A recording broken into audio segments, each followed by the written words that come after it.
Shifting gears now, the global economic outlook faces a whole lot of uncertainty, from Britain's planned exit from the European Union to the change of guard stateside. The search for safe havens is likely to get very intense, but one young country is wasting no time in positioning itself as a place to invest. Israel is hosting a symposium in Singapore tomorrow to highlight investment opportunities. Well, for more, I'm joined now by Ronen Melnick. He's the vice chairman of Rutility. He's joining us from our MBS studios. Thank you so much for joining us. Singapore, I should explain, I guess, that Rutility is a company that helps make crops more profitable in a way because they have better yields. You can go into the technology a bit, but when I think about this company, I think, well, Singapore doesn't actually grow a lot of its own crops. Most of them are imported.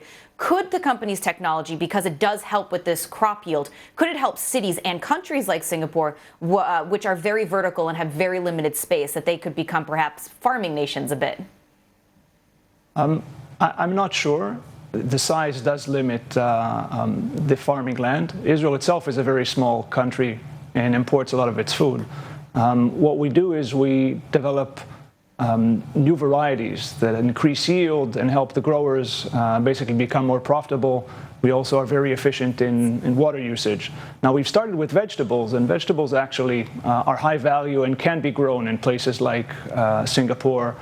Peppers and tomatoes, wherever the price for the crop is high enough to justify the use of the land.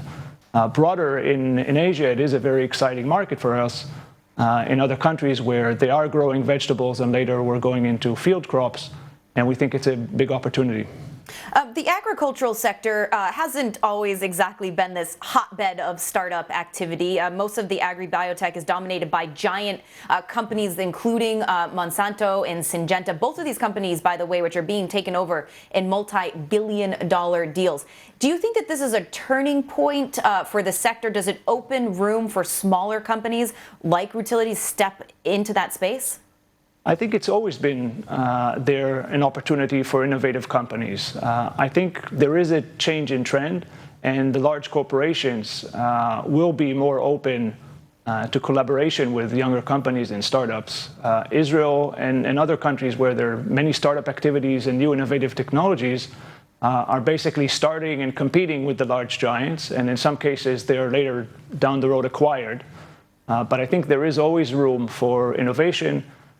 What you've mentioned about the ag companies is also true for the large pharma companies, which historically have made their own drugs and now are increasingly acquiring younger companies and sourcing innovation from startups. Have you approached certain companies in Asia that you guys are looking to form a partnership with? Not yet. We've just started looking at Asia. So far, we've been focusing on California and the North American market. But one of the reasons I'm here is to speak with potential Asian partners. All right. Thank you so much, Ronen Melnick from Rutility. Good luck with your search here for investors.